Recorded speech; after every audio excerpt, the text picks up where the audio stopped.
once the message is passed, it will save one or two.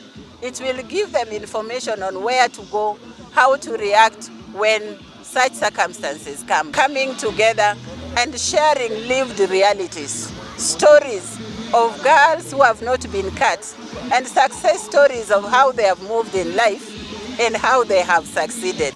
Koti haitusaidii kitu chochote, kwa sababu kikamata mtu peleke kotini na huyu mtu aachiliwe bila wao hata kuitwa kotini kwamba utoe ushahidi. Hapa kwetu ndio itaanza mwezi wa 11 mwaka huu.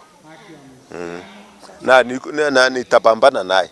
Ending harmful culture is a process, so I think it's something that is ongoing. We've seen areas initially when we talk about Migori, the whole Kuria was practicing FGM. Wale ambao wanakeketa wasichana, ningeomba kuambia kwa ujumbe wangu kwamba wasikekete watoto wasichana, waache watoto waende mashule wasome ili waweze kutusaidia kizazi kile ambacho cha sasa hivi.